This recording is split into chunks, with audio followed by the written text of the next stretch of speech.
అప్పుడు సింహాసనుడైన వాడు ఇదిగో సమస్తమును నూతనమైనదిగా చేయుచున్నానని, ఇదిగో సమస్తమును నూతనమైనదిగా చేయుచున్నాను. చాలండి. ఇదిగో సమస్తమును నూతనమైనదిగా చేయుచున్నాను. ఇలా మనకు తెలుసు ప్రకటన గ్రంథము అపోస్తలుడైనటువంటి యోహానుకు దేవుడు మరి అనుగ్రహించినటువంటి దర్శనం ద్వారా మరి యొక్క సత్యాలు మరి మనకు బయలుపరిచినట్టుగా మనం చూస్తున్నాం. ఇక ప్రకటన గ్రంథము మరి నోవషే చక్రవర్తి 81 మరి 96 క్రీస్తకము ఆ యొక్క ప్రాంతాల్లో మరి యోహానుని ఆ యొక్క రాజుని మరి పూజించని కారణాన్ని బట్టి తను ఏం చేశారంటే మరి యోహాను మరి పట్టుకొని పద్మాసు ద్వీపంలో మరి బందీగా మరి పెట్టినప్పుడు మరి పద్మాసు ద్వీపంలో మరి చెరల నుండి మరి దేవుడు దానికి దర్శనాన్ని ఇక ప్రకటన గ్రంథం ద్వారా ప్రకటన గ్రంథంలో సత్యాలను మరి మనకు మరి బయలుపరిచినట్టుగా మనం చూస్తున్నాం.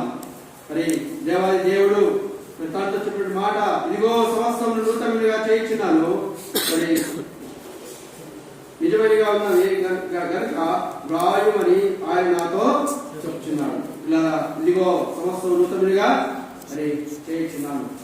దేవుడు ప్రేమించినటువంటి సాత్విక సంఘవాక్యం, ఇదిగో నేను మరి సమస్తమును నూతనమైనదిగా చేస్తున్నాను. బైబిల్ గ్రంథంలో చూసినట్టయితే 8800 మరి 10 వాగ్దానాలు ఉన్నాయి.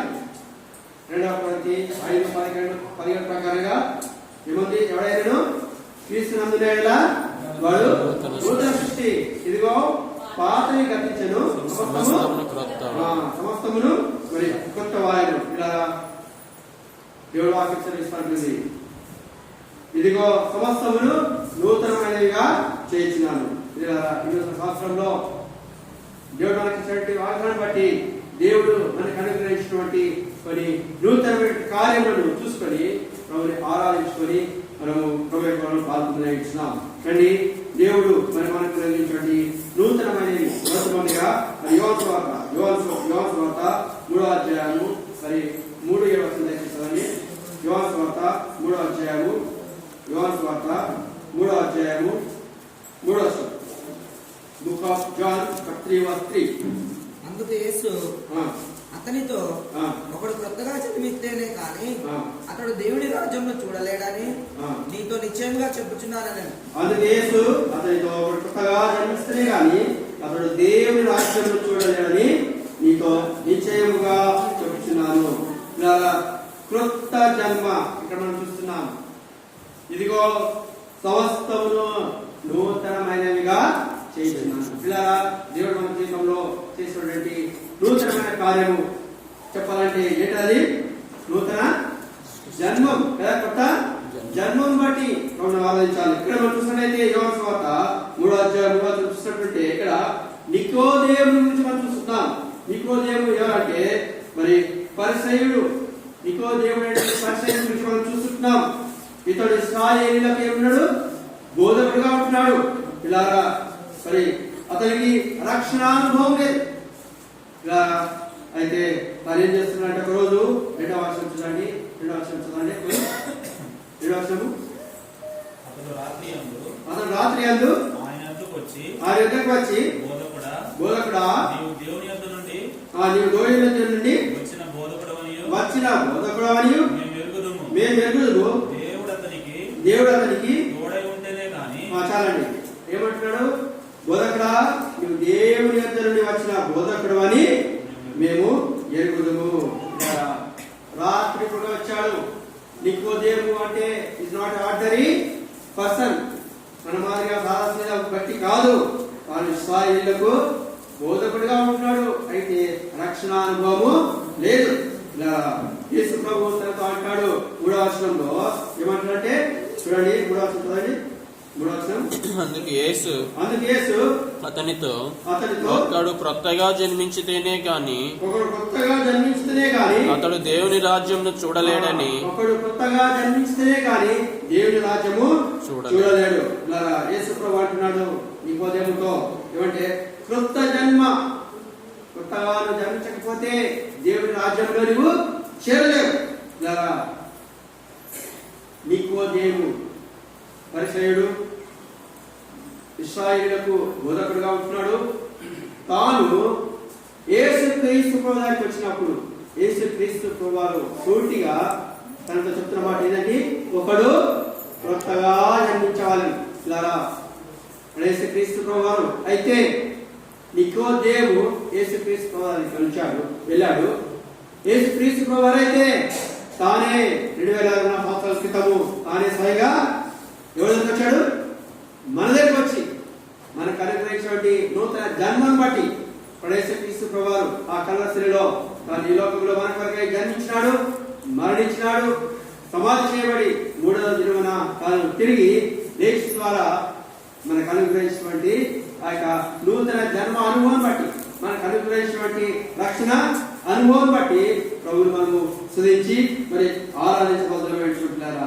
లూకా 19:10, లూకా 19:10, బుక్ ఆఫ్ లూక్ చాప్టర్ 19:10. నశించిన దానిని వెతికి రక్షించుటకై మనుష్య కుమారుడు వచ్చెనని మాట అతనితో చెప్పాడు. నశించిన దాన్ని వెతికి రక్షించుటకై మనుష్య కుమారుడు యేసుక్రీస్తు వారు ఈ లోకానికి మరి వచ్చేటట్టు పాల్గొంటున్నట్లుగా యేసు ప్రభువే మన దగ్గరికి 2004 సంవత్సరాల క్రితము నూతన జన్మ ఇవ్వడానికి కొరకై ఏం చేశాడు? ఈ భూలోకానికి అనుగ్రహించిన వాడు పాల్గొంటున్నాడు. నికోదేము అయితే యేసు ప్రభు దగ్గరికి వెళ్ళాడు, బట్ యేసు ప్రభు అయితే ఎవరి దగ్గరికి వచ్చాడండి? మన దగ్గరికి వచ్చినాడు. పాపి అయినటువంటి మానవుని రక్షించుకోరకై ఏం చేశాడు? ఈ లోకానికి అనుగ్రహించిన వాడు పుట్టినాడు. జక్కయ్య ఎక్కడ చూస్తున్నట్టే, జక్కయ్య ఎవరి దగ్గరికి వెళ్ళాడు? జక్కయ్య దేవుని దగ్గర యేసుక్రీస్తు ప్రభు వస్తున్నాడు తెలుసుకొని పరిగెత్తుకొని ఎక్కడ వెళ్ళాడు? చెట్టు మీద ఎక్కి యేసు ప్రభు చూడాలని ఆశ కలిగిస్తున్నాడు. ఇలా ఎప్పుడైతే యేసుక్రీస్తు ప్రభుని చూశాడో తన పాపములు క్షమించబడ్డాయి, తను నూతన జన్మను పొందినవాడు ఉంటున్నాడు, కొత్త జన్మను పొందినవాడు ఉంటున్నాడు. ఒకడు కొత్తగా జన్మిస్తేనే కానీ దేవుని రాజ్యంలో చేరడు. ఇలా యేసుక్రీస్తు ప్రభువు అయితే తానే తండ్రి యొక్క రాజ్యమును, పరలోకపు పట్టణమును వదిలి నీ కొరకు నా కొరకు ఈ భూలోకానికి మరి అందించినట్టు వాడుకుంటున్నారా. ఎందుకంటే పాపలని క్షమించి మనకు నూతన జన్మనివ్వడానికి కొరకు, కొత్త జన్మనివ్వడానికి కొరకై యేసుక్రీస్తు ప్రభువు ఈ లోకానికి మరి వచ్చినటువంటి ఆ సందర్భాన్ని జ్ఞాపకం చేసుకుని ప్రభా నీ రాకను బట్టి, ప్రభా కల్వరిశిలలో నా కొరకై కాల్చినటువంటి ప్రజల రక్తం బట్టి ప్రభా నాకు అనుగ్రహించినటువంటి పాప క్షమాపణ ద్వారా ప్రభా నాకు అనుగ్రహించినటువంటి నూతన జన్మ అనుభవాన్ని బట్టి ప్రభా నీకు మరి వందనాలు చెల్లిస్తున్నామని చెప్పేసి మొదటి ఆ విషయంగా మరి ఇదిగో సంవత్సరం నూతనమైన వాటిని ఇచ్చినాను. దేవుడు మనకు చేసినటువంటి నూతన కార్యం అంటే మరి నూతన చెప్పాలన్నమాట. ఇదిగో నేను సంవత్సరమును నూతనమైనవిగా చేయించినాను. దేవుడు మన జీవితం చేసిన నూతన కార్యం ఏంటది? నూతన, గట్టి చెప్పండి, నూతన జన్మం బట్టి రెండవ తలంపు చూద్దామండి. కీర్తనలు 10:19, కీర్తనలు 10:19,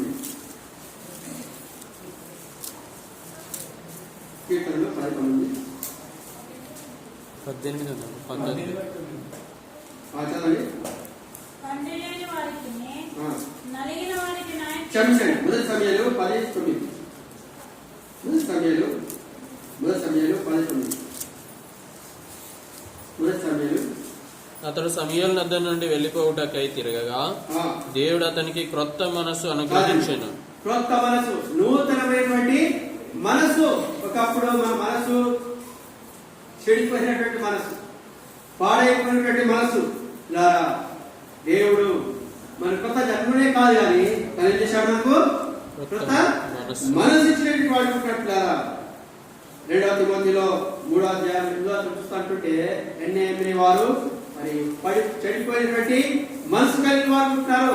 వారు మరి ఎందుకంటే మోషేని కూడా వారు ఎదిరించిన వారు ఉంటున్నారు, దేవుని కూడా ఎదిరించిన వారు ఉంటున్నారు. ఒకప్పుడు నూతన జన్మ లేనప్పుడు మన మనసు పాడైపోయినటువంటి మనసును ఏం చేసినా అంటే మరి కొత్త మనసును మనకి ఏం చేశాడు దేవుడు, మరి డైరెక్ట్ ద్వారా అందుని బట్టి ప్రౌఢించి ఆలోచించుకుంటాం. ఏమంటాం? నా మనసు బాగలేదు, పానం బాగలేదు బిడ్డ అంటారు. ఏమంటారు కదా? ఏమంటారమ్మా చెప్తారా? గట్టి చెప్పండి. ఏమంటారు? ఏమమ్మా ఏం కనిపించలేవు, రాలేవు, ఈ వారం రాలేవు మందిరం కట్టినాక ఏమంటారు? ఏమయ్యా పానము బాగలేదు, మనసు మనసు బాగలేదు. ఒకప్పుడు మనకి మనసు బాగలేదు, పాడైపోయిన మనసు ఏం చేశాడు? నూతన జన్మనే కాకుండా మరి మనకు అనుగ్రహించినటువంటి మరి నూతన మనసును బట్టి ప్రభుని స్తుతించి ఆరాధించబోతున్నాం. చూడండి, కీర్తనలు 51:10, కీర్తనలు 51:10, కీర్తనలు 51:10, కీర్తనలు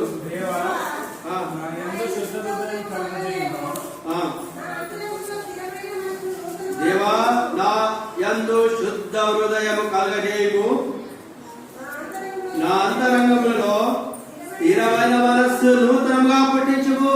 దావీదు చెప్తున్నాడు, దేవా నా మనసు చెడిపోయింది, నా మనసు బాగలేదు, ప్రభువా నా మనసును బాగు చేయమని చెప్పి ప్రార్థన చేస్తున్నాడు. బెత్షెబాతో చేసిన పాపాన్ని సందర్భంగా మరి దేవుడి సన్నిధిలో బయటపెడుతున్నాడు, దేవా నా మనసు పాడైపోయింది, శుద్ధ హృదయం నాకు దయచేయు, స్థిరమైన మనసు నాకు దయచేయి. దావీదు మనసు కూడా చెడిపోయింది అంటే ఇక్కడ దావీదు మనసు కూడా పాడైపోయింది. పాడైపోయినటువంటి మనసును బాగు చేయడానికి కొరకు, చెడిపోయినటువంటి హృదయాన్ని బాగు చేయడానికి కొరకై యేసుక్రీస్తు ప్రభు ఈ లోకానికి వచ్చి మనం ఏం చేసినట్టే మనం ముచ్చినట్టు పాటు కొట్టినట్టుగా దావీదు మనసు కూడా మరి చెడిపోయింది. చెడిపోయిన మనస్సును దావీదుని కూడా దేవుని సన్నిధిలో ప్రభువా ఈ సోపుతో నా పాపలను కడుగు, ఈ సోపుతో నా పాపలను కడుగు. మరి హెబ్రోన్లో ఒకసారి ఒక కొత్త వచ్చినటువంటి ఆ సేవకుని ఒక ప్రశ్న వేస్తూ వచ్చారంట, ఈ సోపుతో ఏమన్నా ఈ సోపుతో నా పాపలను కడుగుమని చెప్పేసి వాక్యంతో ఈ సోపు అంటే ఏదైనా అడుగుతుంటే ఆ అబ్బాయి ఏం జవాబు ఇచ్చిందంటే, దావీదు స్నానం చేసుకునే సోప్ అంటే. ఏమంట? ఈ సోప్ అంటే దావీదు ఈ సోపుతో నా పాపం కడుగమని చెప్పాడు కదా. ఈ సోప్ అంటే స్నానం చేసే సోపు కాదు. ఈ సోపు అంటే అదొక మరి మొక్క. ఈ సోపు అంటే అది అదొక గోడలో మరి మొలిచెట్టు ఒక మొక్క, అది కుంచె. ఆ కుంచెతో ద్వారబంధకముల మీద ఐగుప్తు నుంచి ఇశ్రాయేలు ప్రజలను విడిపించినప్పుడు ఆ కుంచెతో ఏం చేశారు? ద్వారబంధకుల మీద రక్తాన్ని పూశారు చూడు, అది సోపు కుంచె. వారు కల్వరి శిలువలో కార్చినటువంటి ఆ యొక్క ప్రసన్న రక్తము ద్వారా పాపమును కడిగి ఏం చేశాడంటే మనకు నూతన జన్మను దయచేశాడు. రెండవది ఏం చేశాడు? గట్టిగా మీరు చెప్తే నాకు కూడా ఎంతో ఉత్సాహంతో మీరు చెప్పాలి, ఆన్సర్ ఇవ్వాలి.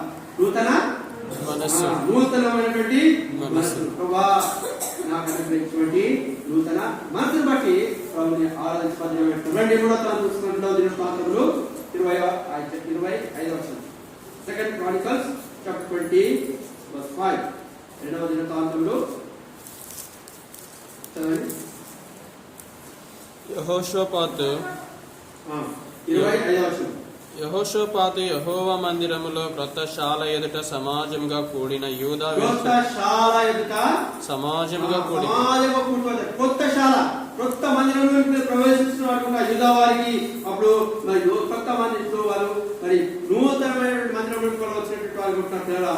ఒకప్పుడు యూదా వారు కూడా ఈ నూతన మందిరమునకు ఈ శాలకు వారు మరి దూరంగా ఉంటూ వచ్చారు.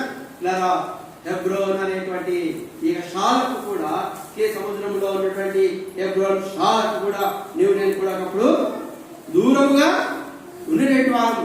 ఇలా దేవుడు మనను మరి మరి ఈ కొత్త శాలకు నడిపించి వాడుకుంటున్నారా, అతని సన్నిధికి నడిపించి వాడుకుంటున్నాడు.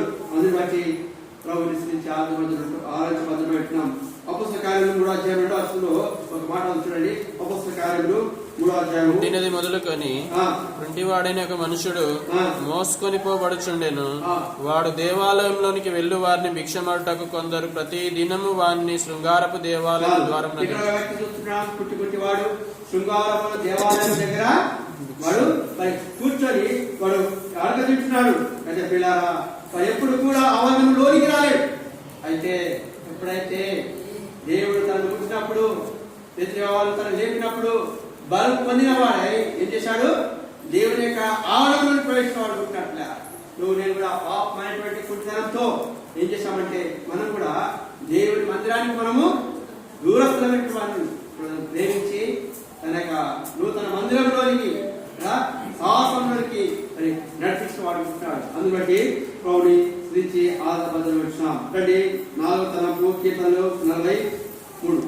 కీర్తనలు 43. Book of Psalms 40:3. తనకు స్తోత్ర రూపముకు క్రొత్త గీతము దేవుడు మన నోట నుంచెను. చెప్పండి. క్రొత్త గీతం. ఇదిగో సమస్తమును నూతనమైనగా చేసినాడు. దేవుడు మన జీవితంలో చేసినటువంటి నూతన కార్యము 4వది ఏంటంటే క్రొత్త నూతన గీతము, క్రొత్త గీతాను దేవుడు మన నోట మరి ఉంచిన వాడు ఉంటున్నాడు. దేవుడి యొక్క కృపను బట్టి దేవుడు మనకు అనుగ్రహించినటువంటి నూతన గీతమును బట్టి ఒకప్పుడు పాత పాట వాడేవారు ఈ లోకస్తుల మాదిరిగా. అయితే దేవుడు మనం దర్శించినాడు కాబట్టి మన నోట ఏం చేశాడు, నూతన గీతాన్ని జిగటగల దొంగ ఊపిలో నుండి మనం ఏం చేశాడు, పైకి లేవనమే కాకుండా స్తోత్ర రూపం కొత్త గీతమును మన నోట పెట్టినాడు కదా. అందుని బట్టి ప్రభుని స్థితించి ఆరాధించబద్ధమైన పిల్లారా, రండి 5వ తరగతి చూద్దాం. రండి హెబ్రీ పత్రిక 12వ అధ్యాయం బుక్ ఆఫ్ హెబ్రూస్ చాప్టర్ 12:24. 12:24. క్రొత్త నిబంధనకు మధ్యవర్తి అయిన యేసునొద్దకును, క్రొత్త నిబంధనకు మధ్యవర్తి అయిన యేసునొద్దకును హేబేలు కంటే మరి క్రొత్త నిబంధన కాదు, నూతన నిబంధన అనుభవంలోనికి మన ప్రభు మనల్ని తీసుకొచ్చిన. ఒకప్పుడు పాత నిబంధన యొక్క అనుభవంలో మనం ఉంటున్నాం. కంటికి కన్ను, పంటికి పన్ను. క్రొత్త నిబంధన మధ్యవర్తి అయినటువంటి యేసునొద్దకు మనం వచ్చినాం. క్రొత్త నిబంధన, ఇదిగో సమస్తమును నేను నూతనంగా చేయించున్నాను. దేవుడు చేసిన నూతన కార్యం అంటే మరి నూతన కొత్త నిబంధన అనుభవంలోనికి, కొత్త నిబంధన మధ్యవర్తి అయినటువంటి యేసుక్రీస్తునొద్దకు కదా. ముందు పాత నిబంధన యెహోవా దేవుడు, అయితే నూతన నిబంధనలో యేసుక్రీస్తు మధ్యవర్తి అయినటువంటి యేసుక్రీస్తునొద్దకు మనల్ని నడిపించుకోవాలనుకుంటున్నాడు. ఇలా నా కొత్త నిబంధనలో మరి ఏంటంటే పాత నిబంధన ఏం చూపిస్తుంటుంది, శిక్షను చూపిస్తూ ఉంటుంది. కృత నిబంధన దీక్ష పెడతా ఉంటుంది కదండి. కొత్త నిబంధన, పాత నిబంధన నువ్వు చేసిన దానికి శిక్ష అంటుంది. కొత్త నిబంధన నీకు దీక్ష పెడుతుంది, అంటే క్షమాపణ. యేసుక్రీస్తు యొక్క రక్తము నీ కొరకు నా కొరకు సిందించబడిన రక్తం ద్వారా మనం చేసినటువంటి ప్రతి విరోధమైన పాపం బట్టి మనకు పాప క్షమాపణ మనకు దొరుకుతా ఉంటుంది పిల్లల. అదేవిధంగా పాత నిబంధనలో యెహోవా దేవుడు అని చెప్తుంటున్నాము.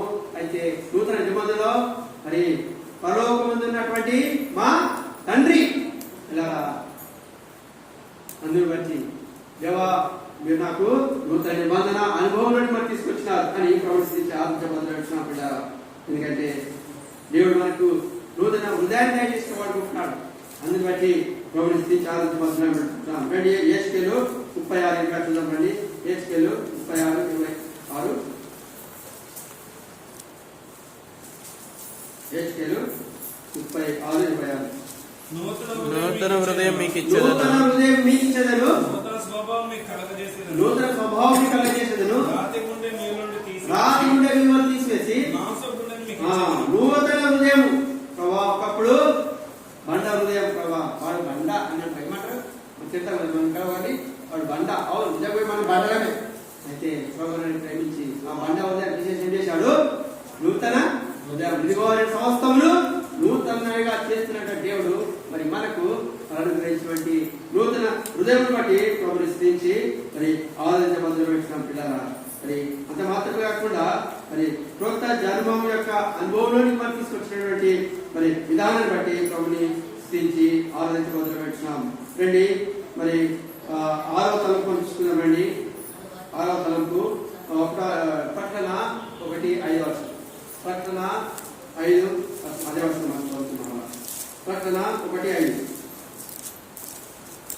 నమ్మకమైన సాక్షియు మృతుల నుండి ఆదియ సంభూతులుగా లేచిన వాడును భూపతులను అధిపతినైన యేసుక్రీస్తు నుండి కృపా సమాధానములు మాకు కలుగును గాక. ఇదిగో సమస్తమును నూతనమైనవిగా చేయించినాము. ప్రకటన 1:5లో మరి 6వ తలంపు సమస్తమును నూతనమైనగా చేయించినాము. పిల్లరా, యాకోబును కూడా దేవుడు ఏం చేశాడు?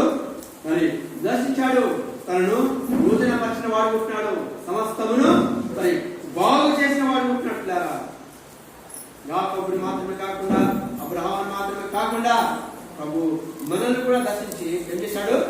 నూతన పరిస్థితి వాడు పుట్టినాడు. పిల్లరా, అందుని బట్టి ప్రభా నా జీవితంలో మార్చి నన్ను దర్శించి నూతన పరిచిన విధానం బట్టి ప్రభు మనము వదనస్తులమై దేవుని ఆలోచించబోతున్నాం.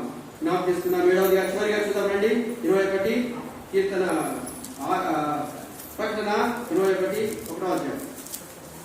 అంతటా నేను క్రొత్త ఆకాశమును క్రొత్త భూమిని చూచితిని. కొత్త ఆకాశమును కొత్త భూమిని చూచితిని. మొదటి ఆకాశమును మొదటి భూమియు గతించిపోయిన, మొదటి భూమి గతించిపోయిన, సముద్రము ఇంకను లేదు. చాలండి. కొత్త ఆకాశమును కొత్త భూమి కొరకు ప్రభు ఏం చేస్తాడంటే మనను సిద్ధపరచుకుని అనుకుంటున్నాడు. పిల్లరా, అందులో ఎవరు ప్రవేశిస్తారు? పిల్లరా, నూతనముగా చేయబడిన వారు ఆ కొత్త ఆకాశము కొత్త భూమిలోనికి వారు ప్రవేశించేటువంటి వారు ఉంటారు. పిల్లరా, ప్రభు ఈ సంవత్సరం ఆశ్రమించాలని ఆశపడుతున్నాడు. ఎందుకంటే ఎప్పుడైతే నువ్వు నూతనంగా చేయబడతావో అప్పుడు ఈ 2025 సంవత్సరంలో ప్రభు నిన్ను ఆశీర్వదించి అక్కడ మరి నువ్వు కొత్త భూమి కొత్త ఆకాశంలోనికి ప్రభుని కొరకై సిద్ధపాటు చేసినటువంటి విధానం. ప్రభా, పాపి అయినటువంటి నా కొరకై ప్రభా ఈ లోకానికి ఆదరించి ప్రభా నా పాపలని క్షమించి ప్రభా నా కలిగి నూతన జన్మను బట్టి అంత మాత్రమే కాకుండా చివరిగా ప్రభా కొత్త భూమి కొత్త ఆకాశము నువ్వు నా కొరకై సిద్ధపాటు చేస్తున్నావు. ప్రభా నా కొరకై సిద్ధపరిచినటువంటి ఆ నూతన ఆకాశము నూతన భూమి కొరకు ప్రభా ఎందుకు పిల్లరా, మనం ఎంతైనా ప్రభుని స్థితించి ఆరాధించబడుతున్నాం. నూతన సంవత్సరంలో ఈ దినముగా ప్రభు మాకు వాగ్దానం చేస్తున్నాడు. ఇదిగో నేను సమస్తమును నూతనంగా చేయించినాను. పిల్లరా, మనం నూతన చేయబడిన వారమైతే ప్రభు మనను ఆశీర్వదించాలని కోరుకుంటున్నాడు.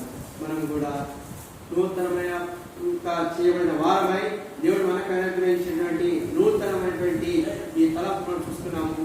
ఆ 7 తలంపుల ద్వారా ప్రభుని స్థితించి ఆరాధించుకునే పరిశుద్ధాత్మ మనకు సహాయం చేయగాక.